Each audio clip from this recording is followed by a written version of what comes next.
Selamat malam, selamat datang di channel Kuliah Malam. Saya Abai yang akan menemani kalian di channel ini. Minggu lalu kita sudah membahas tentang salah satu praktek ilmu hitam, yaitu ilmu pelet. Oh ya, bagi kalian yang belum nonton episode sebelumnya, silahkan klik tombol di pojokan atas dan tonton terlebih dahulu videonya, karena materi ini sangat berkaitan dengan materi sebelumnya. Minggu ini kita akan membahas tentang salah satu praktek ilmu hitam, yaitu ilmu kebal. Sebelum masuk ke materi, silahkan klik tombol like dan subscribe channel Kuliah Malam agar tidak ketinggalan materinya. Oke, mari kita bahas.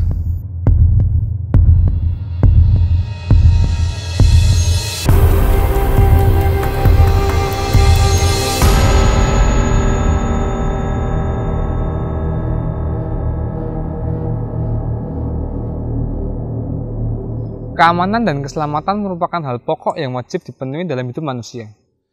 Negara kita saat ini sudah memiliki sejumlah peraturan dan aparat penegak hukum agar dua hal tersebut dapat terpenuhi.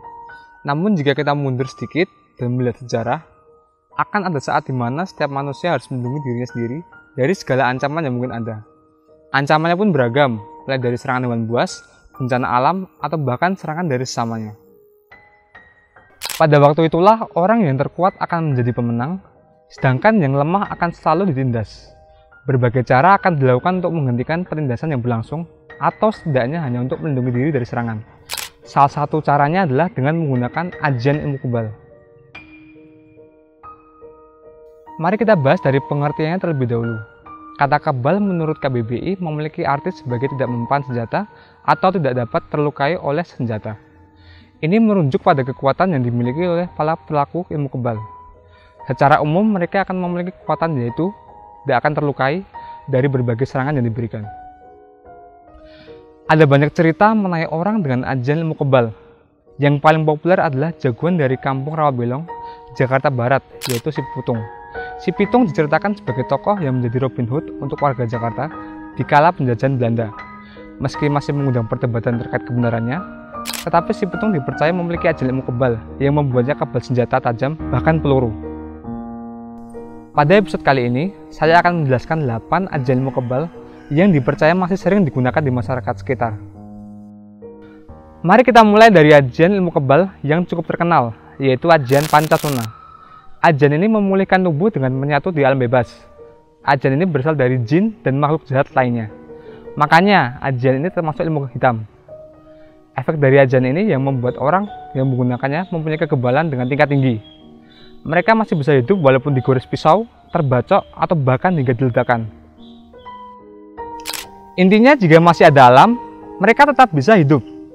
Orang yang menggunakan ajian ini biasanya melakukan ritual-ritual yang tidak masuk akal, hingga akhirnya mereka bisa mewarisi ilmu kebal ini.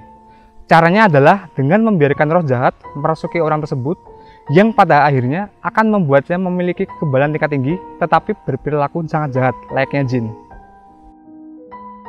Ilmu kebal yang kedua adalah ilmu kebal yang memiliki efek hampir sama layaknya ajian Pancasona, yaitu rawa ronteng.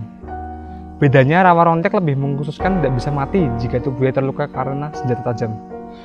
Hal ini lebih hebat lagi karena orang yang mempunyai ilmu ini tidak bisa mati bahkan jika kepalanya terputus karena terpenggal. Namun juga dengan syarat tentunya, yaitu kepala yang terputus tadi jatuh ke tanah. Jika demikian, maka orang tersebut tetap bisa hidup. Di sisi lain, jangan harap akan mudah mendapatkan ilmu kebal rawa rontek. Karena ilmu kebal ini termasuk ilmu hitam, maka tentu ada syarat-syarat ritual yang harus terpenuhi. Antara lain, ada satu syarat berupa larangan makan makanan atau minum minuman tertentu. Selain itu ada juga syarat untuk dilarang menikah. Seperti yang sudah saya jelaskan sebelumnya, salah satu tokoh yang terkenal dengan ajian ini adalah Si Pitung. Sang pendekar ini terkenal berkat aksinya menjadi Robin Hood di kala penjajahan Belanda. Si Pitung dipercaya mengamalkan ajian rawa rontek yang membuatnya kebal terhadap benda tajam. Pada akhir hidupnya, Si Pitung menyerahkan diri kepada Belanda karena guru dan orang tuanya dijadikan sandera. Si Pitung pun tewas di tangan Belanda dan makamnya pun masih menjadi misteri hingga saat ini. Jika untuk sekarang, ajian rawa rontek masih banyak dilakukan oleh orang-orang untuk sekedar membentengi diri saat melawan orang lain. Kemudian ajian yang berikutnya atau ajian yang ketiga yaitu ajian Brajamusti. Konon katanya, ajian Brajamusti dimiliki oleh Gatotkaca. Mengapa demikian? Tidak lain tidak bukan tentunya karena efek dari ajian ini, yaitu orang yang memiliki ajian ini dapat meninju dengan kuat. Namun, jangan anggap remeh arti kuat di sini, mengingat ajian ini dikaitkan dengan Gatot Kaca yang memiliki julukan otot kawat balung besi. Ajian ini dapat membuat orang meninju lawan hingga susah sembuh atau bahkan bisa sampai kehilangan nyawanya. Selain itu juga dipercaya dapat membuat penggunanya kebal terhadap apapun, bahkan tubuhnya tidak akan tergores walaupun dengan benda tajam di dunia. Yang keempat adalah ajian Bandung Bondowoso. Kita tentu sudah tidak asing lagi dengan legenda yang bernama Bandung Bondowoso. Legenda yang membangun Candi Prambanan hanya dengan kurun waktu 1 malam saja. Ternyata terdapat ajian yang bernama Bandung Bondowoso dan dipercaya masih ada hingga sekarang. Efek dari ajian ini juga tidak jauh dari namanya, yaitu akan membuat orang yang memiliki ajian ini kuat dan sangat kebal terhadap senjata. Orang yang memiliki ajian ini dipercaya mampu mengangkat benda besar, berat, hanya bermodalkan tangan kosong saja. Efek lainnya, jika ada orang jahat yang melemparkan senjata tajam ke arahnya, maka senjata tajam tersebut akan terpental bahkan sebelum mengenai tubuhnya. Di sisi lain, saking kuatnya ajian ini membuat penggunanya dapat menggerakkan jin di alam liar agar tunduk layaknya yang dilakukan Bandung Bondowoso. Yang kelima adalah ajian inti lebur saketi. Ajian ini merupakan ajian ilmu pukulan jarak jauh yang masih banyak dipelajari oleh para pendekar pada zaman dulu. Jika seseorang mempelajari ilmu ini kepada seorang guru, maka sang guru harus meminta muridnya agar bersumpah menggunakan ilmu ini untuk kebaikan. Tetapi nyatanya masih banyak yang menyimpang dan digunakan dalam tindak kejahatan. Seseorang yang ingin mempelajari ajian ilmu ini tentu harus siap untuk melakukan tirakat yang cukup sulit. Orang tersebut harus puasa dalam waktu yang ditentukan sambil mengamalkan doa-doa khusus yang telah diberikan oleh sang guru. Ajian yang berikutnya adalah ajian ilmu karang. Ajian ini merupakan ajian yang paling ditakuti oleh banyak makhluk di dunia. Karena ajian ini membuat orang yang memilikinya akan dapat meleburkan apa saja yang ia pegang, bak es krim yang meleleh. Maka dari itu, orang yang memiliki ajian ini akan susah dikalahkan. Uniknya, ajian ini ditakuti oleh bangsa jin dan setan, padahal mereka juga yang memberi ajian ini pada manusia. Namun di sisi lain, orang yang memiliki ilmu ini harus dapat menggunakannya dengan bijak, atau malah akan dapat menghancurkan bumi.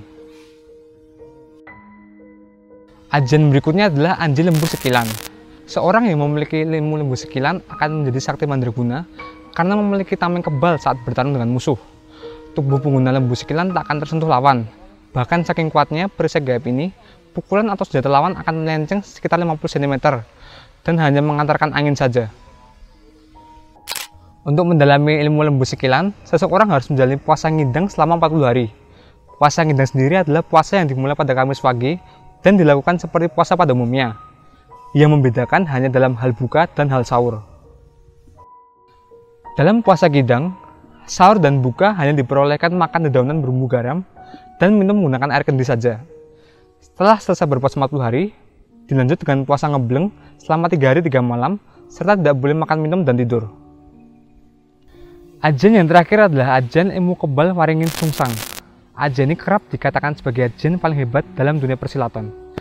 Konon katanya, siapapun yang memiliki ilmu ini akan dapat membuat lawannya menjadi lumpuh seketika, bahkan jika orang itu memiliki ajian lainnya sekalipun. Dilihat dari arti katanya, Waringin berarti pohon beringin, sedangkan Sungsang artinya terbalik, yakni kondisi akar pohon berada di atas. Ajian ini bermakna kehidupan berasal dari sumbernya yang akan terus hidup.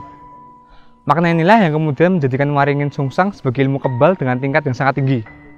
Untuk mendapatkan ajian ini, orang perlu melakukan tirakat yang sangat banyak. Itu tadi adalah pembahasan mengenai kegiatan ilmu kebal yang masih ada di masyarakat sekitar. Tentu saja ada banyak contoh yang tidak masuk ke dalam pembahasan kali ini.